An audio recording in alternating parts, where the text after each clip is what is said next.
Inilah sesosok pemuda yang selalu semangat bekerja untuk memenuhi kebutuhan hidupnya, mengumpulkan rerumputan atas pesanan saudagar kuda atau sapi jika dibutuhkan.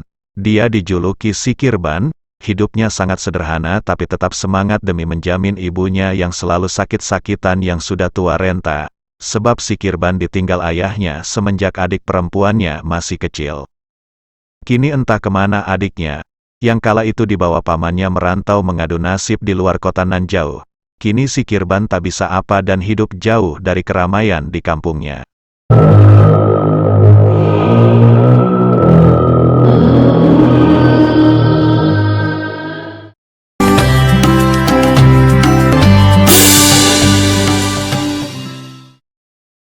Di saat Si Kirban sehabis mencari rerumputan, di tengah hutan tiba-tiba ada seorang kakek menghampirinya. Lalu kakek itu memanggilnya, sambil menanyakan apakah kamu sudah makan. Si Kirban terhuyung-huyung sambil memikul hasil rerumputan mendekatinya. Si Kirban menjawab dengan lesu, "Saya belum makan dari semalaman, tapi saya sudah biasa tuan." Kakek itu merunduk iba.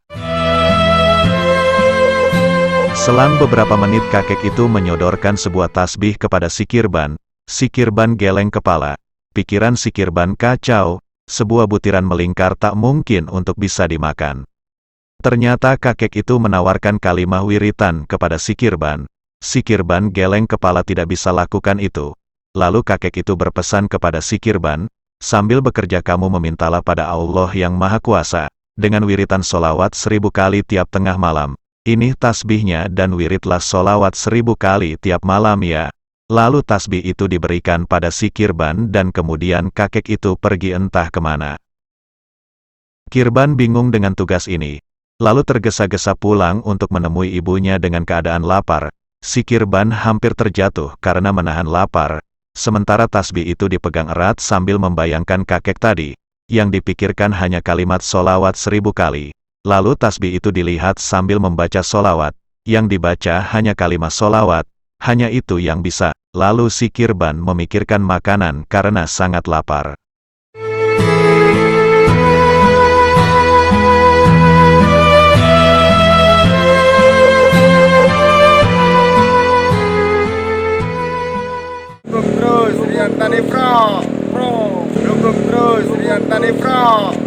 Tibanya di rumah Si Kirban melihat ibunya yang sedang sakit itu merintih kesakitan. Si Kirban kaget dan merangkul ibunya. Terlihat di depan ibunya ada beberapa makanan yang sudah terbungkus. Lalu ibunya merangkul Si Kirban sambil membisikkan dengan lembut. Ternyata ibunya mengajak makan. Makanan yang barusan dikirim dari si pemilik kuda yang sering memesan rerumputan kepada Si Kirban, dan kebetulan si pemilik kuda itu memesan rerumputan kembali. Si Kirban merasa bahagia dan merasa bersyukur sekali. Si Kirban sekaligus meminta restu pada ibunya. Mulai malam ini dan seterusnya akan lakukan wirid kalimat solawat dari kakek itu. Ibunya terketuk sambil meneteskan air mata, melihat putranya punya hajat dan keyakinan.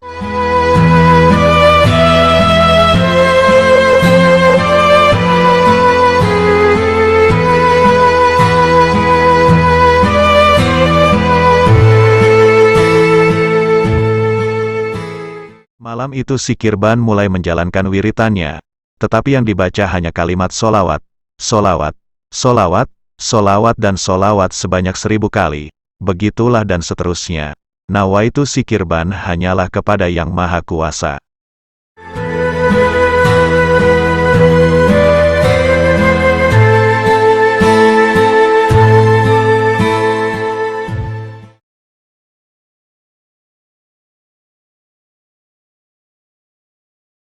Di saat itu datanglah juragan yang konon terpandang di kampung itu.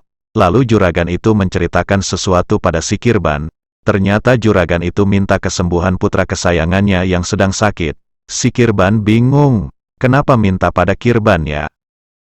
Lalu juragan itu menjelaskan mimpi semalam yang begitu jelas. Harapan juragan adalah kesembuhan putranya. Karena selama ini putranya sakit yang belum temukan obat yang cocok. Barangkali inilah petunjuk kesembuhan putraku, kata juragan itu sambil meminta pada Si Kirban. Si Kirban mengaku tak bisa apa-apa, hanya punya tasbih ini dan solawat. Juragan berharap ini petunjuk lewat mimpi. berikan apa saja untuk kesembuhan putraku. Lalu si Kirban mengambil segelas air, dan diberi doa dengan kalimat solawat. Hanya itu yang ia bisa, dengan riang juragan pulang. Si Kirban hanya berharap pada Yang Kuasa atas kesembuhan putra sang juragan.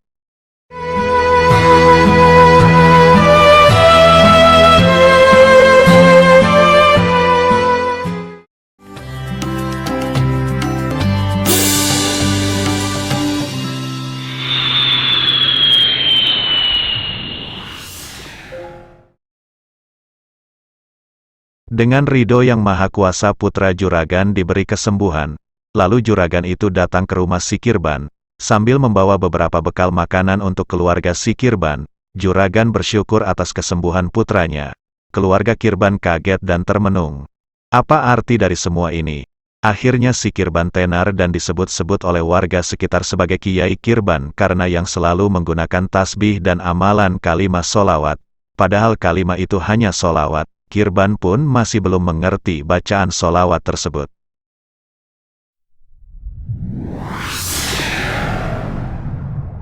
Selang beberapa minggu, tiba-tiba ada utusan dari pembesar atau pemimpin kampung itu untuk menjemput Kiai Kirban.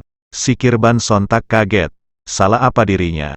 Ternyata dengan kuasa Allah, si Kirban ditugaskan untuk jadi imam di masjid yang baru. Masjid itu baru didirikan dan akan diresmikan langsung sebelum sholat Jumat. Kirban geleng kepala. Aku tak bisa apa-apa. Kirban menjawab dengan nada lemah. Lalu utusan itu pulang dengan tanpa hasil. Utusan itu kembali haturkan kabar tidak menyenangkan bagi Kikuwu. Sebab kiai yang diundangnya menolak dan mengaku tidak bisa untuk hal itu. Mengaku tidak bisa. Lalu Kikuwu sontak menepak meja dengan kalem dan tersenyum. Kikuwu berkata, itulah jawaban bagi orang yang bijak. Orang yang tidak sombong selalu berkata merendah. Padahal aku yakin dia pasti bisa. Baik, nanti aku sendiri yang menjemput kiai itu. Semuanya menganggukkan kepala ketika Kikuwu berkata seperti itu. Akhirnya Kikuwu langsung mendatangi untuk menjemput Kiai Kirban. Si Kirban yang kala itu sudah dikenal warga sekitar karena banyak menolong warga, terutama yang sakit karena izin Allah banyak yang sembuh. Si Kirban terperangah kaget. Ternyata aku dipercaya dan diperlukan karena ridho Yang Kuasa. Gumam si Kirban dalam hati. Walau bagaimanapun Kirban rakyat biasa, apalagi didatangi orang terpandang. Akhirnya si Kirban ikut bersama Kikuwu menuju masjid yang baru akan diresmikan.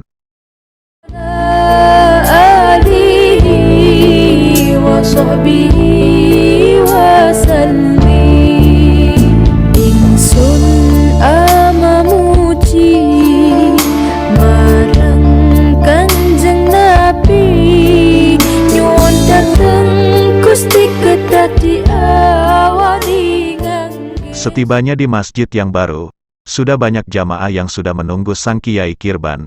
Dengan rasa malu pada yang lain si Kirban merundukkan kepala. Sambil memasuki masjid yang baru itu, si Kirban langsung saja menuju mimbar. Jamaah bingung padahal belum waktunya untuk sholat. Lalu apa yang terjadi? Si Kirban dipaksa untuk menghadiri bahkan ditunjuk sebagai imam di masjid itu. Simak terus dan jangan lupa subscribe Rian Tani Pro.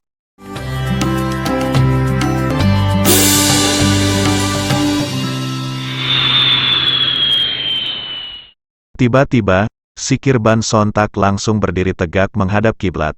Si Kirban tiba-tiba menoleh ke belakang sambil angkat tangan sebagai perintahkan makmum untuk berdiri. Makmum turuti semuanya berdiri. Tiba-tiba si Kirban mengucap solawat. Sebab yang ia punya adalah kalimat solawat, solawat. Allahumma salli ala Sayyidina Muhammad wa ala Sayyidina Muhammad. Akhirnya makmum mengerti dan bergemalah solawat Nabi, hingga sampai 33 kali bergemalah solawat. Subhanallah, seakan-akan mengartikan bahwa bacaan solawat itu seperti ini. Si Kirban sambil menangis isak, selama ini aku salah berucap kepadamu ya Allah. Ala Sayyidina Muhammadin tibbil qulubi wa dawaiha. Sekian lama aku hanya mengucap solawat-solawat saja. Tiba-tiba si Kirban terhenti beberapa saat, Mungkin sadar atas kekeliruannya selama beberapa bulan ia lakukan, lalu terdiam dan makmum pun terdiam. Sambil menangis Ishak si Kirban balikan badan, sontak perintahkan kepada makmum dengan kata-kata tajam, cukup bubar, cukup bubar. Seketika hening di suasana itu, sebagian jamaah bubar dari dalam masjid, sebagian masih di dalam masjid termasuk Ki Kuwu dan anggotanya. Ki Kuwu dan ustadz-ustadz yang lain sedang bincangkan hal ini. Ki Kuwu dan panitia masjid jadi bingung. Acara belum kelar tiba-tiba dibubarkan. Akhirnya Ki Kuwu melangkah untuk berunding dengan yang lain di luar masjid tersebut. Baru 3 langkah Ki Kuwu melangkah. Tiba-tiba terdengar suara gemuruh dari atas. Apa yang terjadi?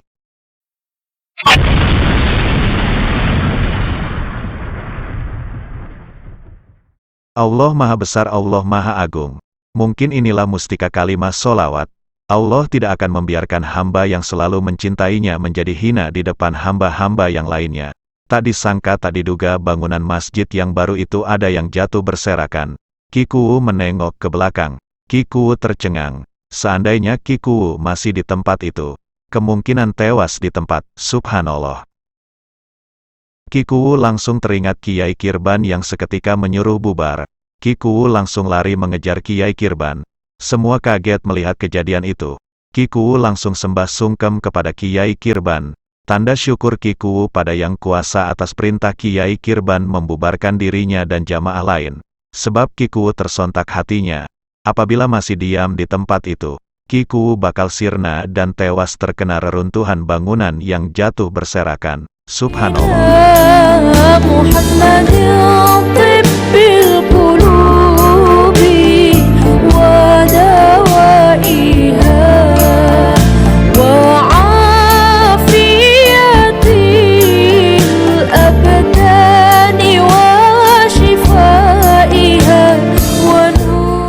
Melihat Ki Kuwu sembah sungkem pada Kiai Kirban, akhirnya semua jamaah yang hadir ikut sembah sungkem sambil isak tangis. Tanda puji syukur kepada Yang Kuasa lewat perintah Kiai Kirban. Itulah mungkin mustika kalimat solawat, walaupun tak mengerti hingga jadi pekerti. Setelah ibunya meninggal, konon yang punya julukan Abah Ye Kirban hijrah merantau entah kemana. Beberapa tahun kemudian si Kirban kembali ke kampungnya bersama adiknya, dipertemukan juga dengan adiknya yang sudah berkeluarga dengan orang sukses, lalu tempat tinggal mereka dibangun dan dijadikan suatu padepokan. Senajan sampun ditepengi, kula monggo. Itulah kisah kehidupan dari seseorang yang selalu mencintai Allah dan Rasul-Nya. Semoga bermanfaat. Amin. Sebelumnya minta maaf apabila ada kekeliruan dalam mengisahkan ini. Salam meduluran, salam Rian Tani Pro. Terima kasih. Wassalamualaikum warahmatullahi wabarakatuh. Kisah ketulari, senajan sampun ditepengi, kula monggo sedaya salam.